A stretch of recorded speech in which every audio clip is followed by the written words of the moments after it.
Hi, Peter. Hi, Natallia. Good to see you. Good to see you too. I was wondering if you could share today some sort of guidance or meditation before full moon in Scorpio. And maybe you could say why it's important, this full moon that will be in 2 days. Um, and what people could do to prepare and what people could do on that day of the full moon in Scorpio, which is going to be in April 23rd of 2024. Depending where you are in the world, it will be the 23rd or 24th. Yes. Yeah. Well, many people have been asking me to do this because the energy is very high in the world now, and we seem to be at a turning point. And we, each of us, have the choice whether to be part of the problem or part of the solution. So instead of obsessing about the news and what's happening in the world and so on, we can be vehicles of light to raise everything to a higher frequency. And it helps if you realize you're not alone. You may look like you're alone, but we are all part of the body of God. Even your own body is mostly empty space. If you look at an atom, it's mostly empty space. And even what called particles are simply energy, frequency, and vibration. So separation is kind of an illusion. So even in our own bodies, we have something like 5 billion cells. And on the earth, we have maybe 8 billion cells, which is each of us. Each of us is a cell in the body of God inhabiting earth. And we can all affect each other. Just like in the human body, a cell might get sick. It takes in some toxin or some negative energy or negative thought form, something like that. Then the other cells can all get together and say, let's send positive energy to the sick cell. And then the sick cell gets better. Its harmony is restored, it eliminates the toxins, and then it goes back to doing its job and feeling good. Mm. So each of us can do the same thing for the whole planet, for all of the other beings on the planet. If there's trouble in some area, if a group of people is having trouble, we can send light and love and harmony to them and help them restore their balance and get rid of the toxins. So this time, when we have this full moon in Scorpio, I have noticed after many years being here in Mount Shasta, this is a very powerful time for self-transformation, Mhm. especially these days leading up to the full moon. Now, many people celebrate Wesak a month from now, but it's really a celebration of the birth, death, and enlightenment of Buddha, the one known as Buddha. But no one knows to within 100 years when these things happened, when he was born, when he became enlightened, when he died. So they decided to celebrate it sometime in May, full moon in May. But that's not when the energy is really high. I call this the Wesak full moon when you have the energy in Scorpio. And right now, many other planets are lined up to intensify that energy. So one thing I found at this time of year, very good time to get personal guidance. Each of us is under the guidance of a particular ascended master, depending on what ray you're on. So it doesn't matter, you don't have personal contact. That guidance can be transmitted telepathically, etherically, just with a sense of knowing. It's not like the master has to talk with you and say, look, I'd like to tell you this, so on. You may just get it intuitively. Mm-hmm. And it might be very subtle also. Mm-hmm. Sometimes the guidance comes before the full moon or after the full moon. Or the guidance is just you're on the right, you're doing the right thing, continue with what you're doing.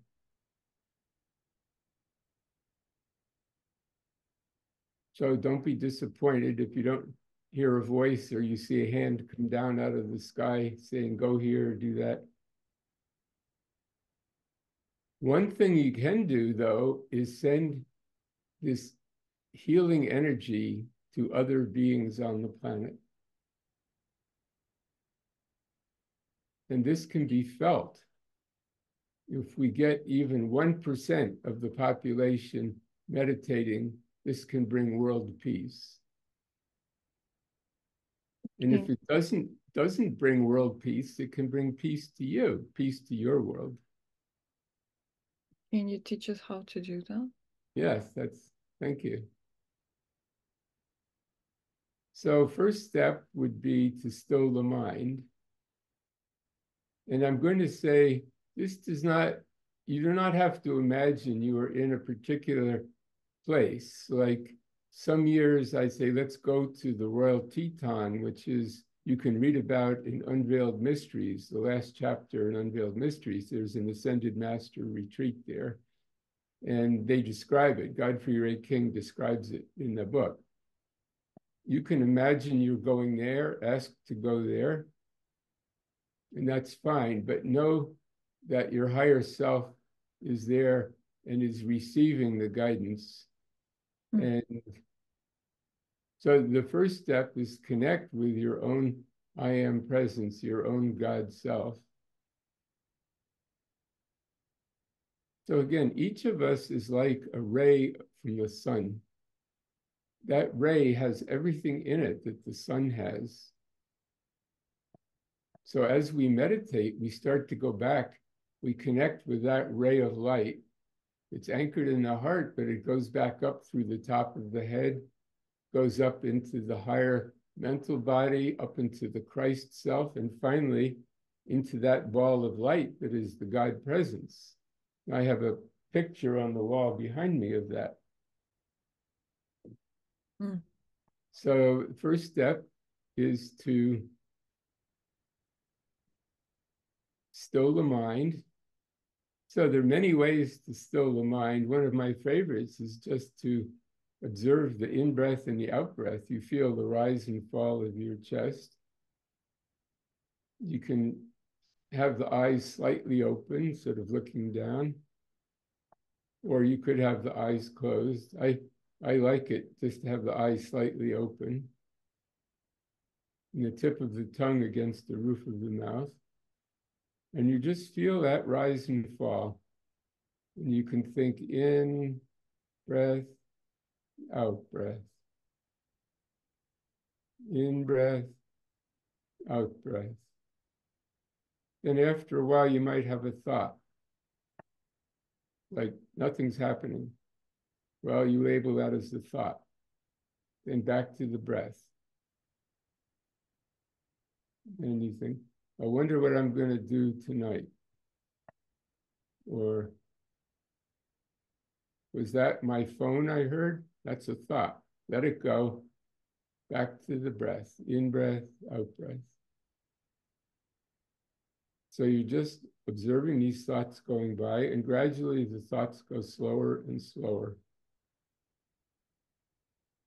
And then you start to identify with the consciousness that is observing the thoughts. I am not my thoughts. The thoughts are just going by on the screen.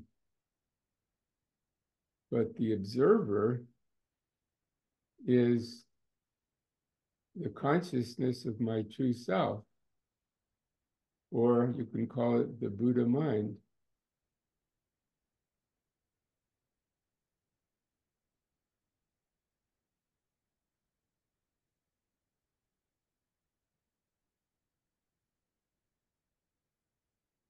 So then gradually become aware of a light like a sun in the center of your chest. Don't be disappointed if you don't see a light. It's more the feeling. Like imagine you spent the winter in New York City and it's been very cloudy and stormy and rainy. And then somebody sends you a ticket to Hawaii. And in the morning you go out onto the beach. There's beautiful blue-green ocean, blue sky, sunshine, white sand. And you lie down on the sand and you feel that sun in the center of your chest. You go, ah, the sun. I have missed you. And you feel that sun filling your whole body. And you know, as I said, your body is mostly empty space, so there's no problem for that consciousness and energy of the sun to fill you up completely and to radiate out around you even, because that light goes wherever your mind goes. So you can think, I am the Son of God radiating out, just like the sun in the sky is radiating out to our whole solar system. You are the sun of your solar system. So I am the living light radiating out into space, blessing everyone on earth.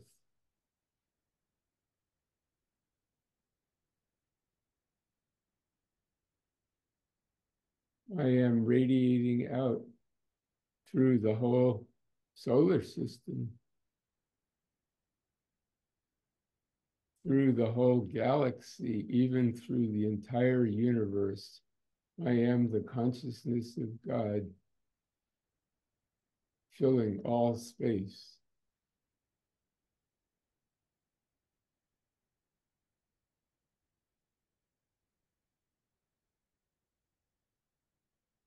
And now let's send out the fire of forgiveness. That's the violet consuming flame. You can imagine that you're a goddess made of violet light. I call her Violet Tara.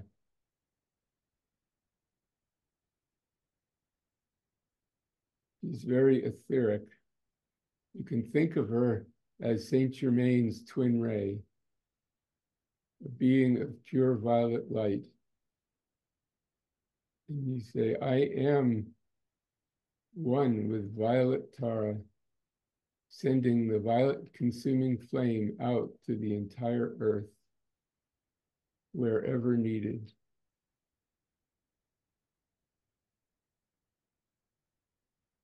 Dissolving and consuming all discord, anything less than perfection, and eliminating it from humanity. I am the presence of God purifying humanity by the power of the violet consuming flame.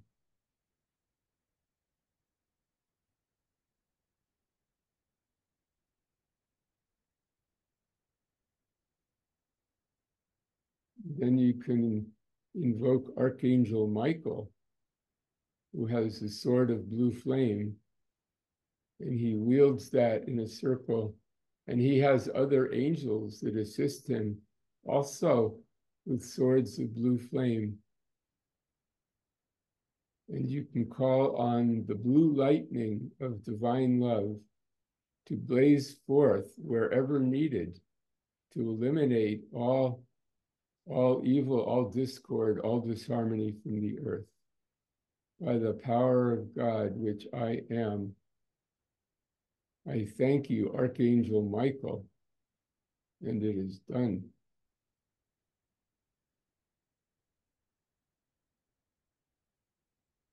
And we can invoke the activity of God through all the governments of the earth. There is a being known as the Great Divine Director. Now, we don't know his real name, but that is his function. He has the directing activity of God in actual practical life situations. So you can say, I am the great divine director of the government of the United States of America. I am the great divine director of all the governments of the earth. And you can name them.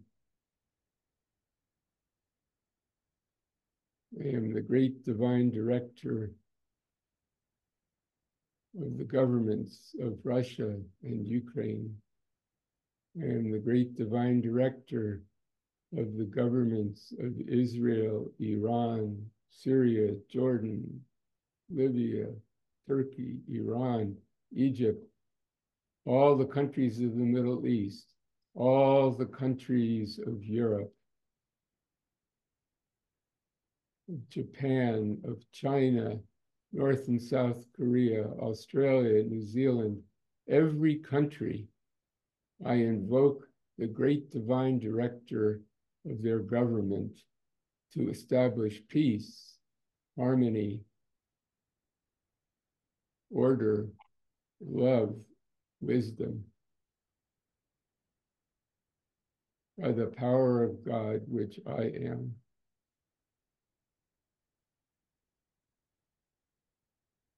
I am divine love flooding the earth, so all beings may exist in harmony.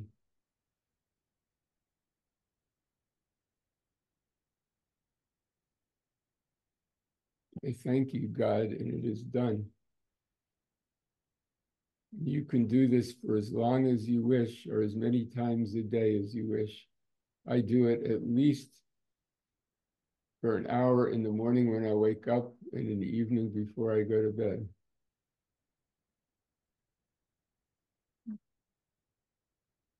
And as I send this love out, I feel the love coming back. This is my way of being able to do something for others. And the energy you send out comes back to you amplified. So that energy comes back and makes me feel good. Then you can affirm, I am being shown the divine plan for my life. I am being shown what to do, where to go, who to contact, what inner work to do, what kind of meditation to do. I now joyously accept the fullness of my mighty I Am God presence, fully manifest in and through me and flowing out into the world in perfect divine order. I give thanks to God in the name of the Christ that I am. I thank you. It is done.